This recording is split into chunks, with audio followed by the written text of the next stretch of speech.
Meg Whitman joins us on our news line. Good to have you back. Well, glad to be back, Mark. And what a show so far today. Glad you could come in. And the record should show you were on time. All right. Yes, I try to be. That's good to know. Well, the headlines today, Whitman has big edge over Poizner in poll, and the new field poll, which is not some conservative driven poll, it's the field poll. If anything, sometimes these polls are even underrated. You're favored 51%, the Poizner's 25%. And as you know, there's another piece out there on this CalBuzz website today about this poll that says, in fact, their subhead is right-wingers helping Meg crush Poise. It says the field poll released today further demonstrates how Whitman put herself in a position to claim the nomination on Tuesday, and they say this, by making herself more popular than Poizner among the strong conservatives and Tea Party enthusiasts, because that's what they're seeing in the breakdown of these polls. Is that surprising to you, that you're getting some of that support, and it's big enough for the field poll even to notice? You know what's great about this field poll is it's very broad-based support among all Republican voters.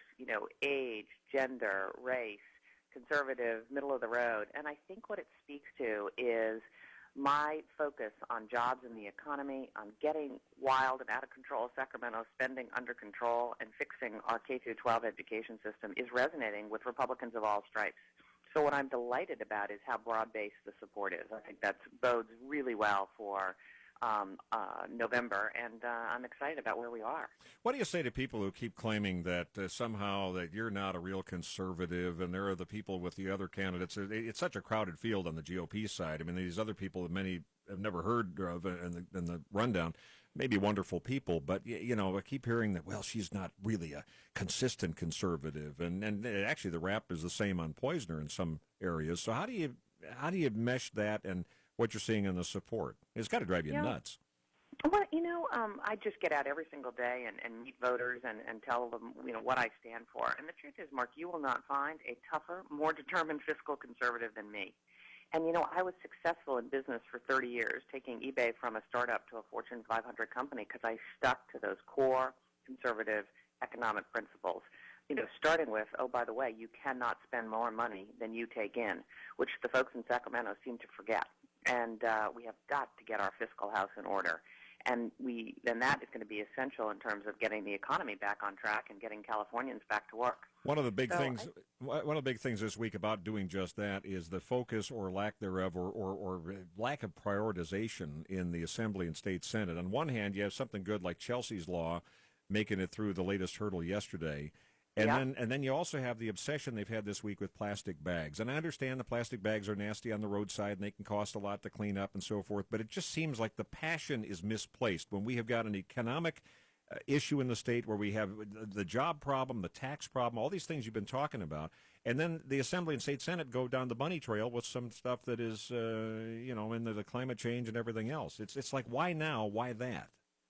Exactly. The legislature's become a bill factory. And while, Rome is burning, the legislature is focused on plastic bags. And we really have got to focus on a small number of things that is going to turn this state around. And that is, how in the world do we make California a better business climate? How do we cut taxes, streamline bureaucracy, and compete for jobs? And then how do we get government spending under control? We've got to reduce the size of the state workforce. We've got to reform the public employee pension, unfunded liability. We've got to tackle welfare reform. And we've got to learn how to do more with less in Sacramento. So it's just, you're right, it's the wrong prioritization. How do you get them to prioritize?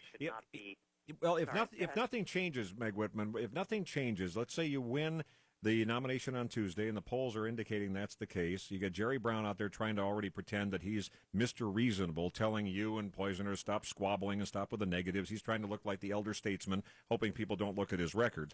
But, all said and done, let's say you win in November, and then there's not a sea change that I hope will happen with the Assembly and State Senate, and maybe you don't get some down-ticket support. How do you then tackle that job if it's some of the same players, the same roadblocks, the same screwed-up priorities? Well, with regard to the legislature, the governor has to work with the legislature, but everyone forgets the legislature has to work with the governor because we've got a very powerful veto pen, Mark. And I want to veto virtually every piece of legislation that isn't on point to jobs and spending and education. We've got to be vetoing things that are not priorities for Californians. And the legislature, I think, can be encouraged to do this because you know what their approval rating is right now? 9%. Wow. I mean, you know, when I used to travel with John McCain, he used to say, we're down to blood relatives and paid staffers. And pets. And pets, exactly. So let's get this legislature focused on the things that matter most to Californians and not distracted by the length of cowtails, by plastic bags, by renaming highways for disgraced politicians. And then the other part of the success is going to be the appointments. Mm-hmm. You and I have talked about this. You know, the governor gets 3,000 appointments. Yep. 300 of which are absolutely essential because they're your agency heads and your department heads and the cabinet secretaries. And, by the way, all the gubernatorial appointments to catch this, the 395 boards and commissions that we have in California. Now, how will you do that with your business experience, Meg Whitman, at eBay? And how many employees do you have at the peak when you were there? 15,000. 15,000. So, I mean, you know how to handle this. It's not like you go, man, I got to hire 12 people. But obviously you can't do all those interviews yourself, or did you? The top 300 you can, because the top 300 are absolutely, critical to success. I did not run eBay by myself. I won't govern California by myself. I will interview every one of those 300 people. They will be the right person in the right job with the right skills, who know something about what they're regulating, which would be a change. And they will also be on the same agenda as I am, which is important. And here's the other thing.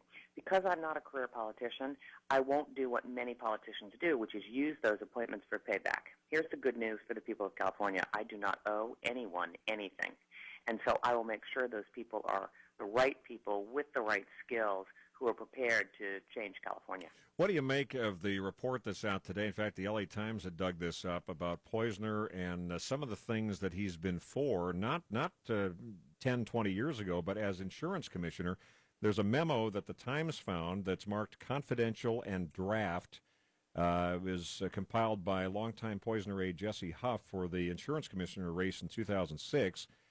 And there were all sorts of things in that, like support of needle exchanges to a suggestion that he backed reparations to African Americans for slavery. I mean, pretty liberal positions. Obviously not the kind of thing his campaign wants coming out this weekend. Yeah. Well, I think it underscores what I have been saying from the beginning about Steve Poizner's candidacy, which is you cannot trust him. He is an engineer who has engineered a new position for every race that he has run for. He has taken extremely liberal positions, his entire political career until this one, where he, supposedly became a newfound conservative. The truth is you can't trust what he says. It's just typical Sacramento, right?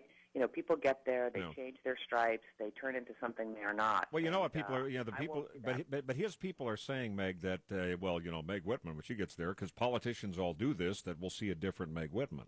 How do you answer that? You won't. You absolutely will not. I am tough as nails. I know exactly what has to be done here. And I will not lose focus on the things that matter most to Californians, which is jobs in the economy, it's cutting government spending, and getting around our education system.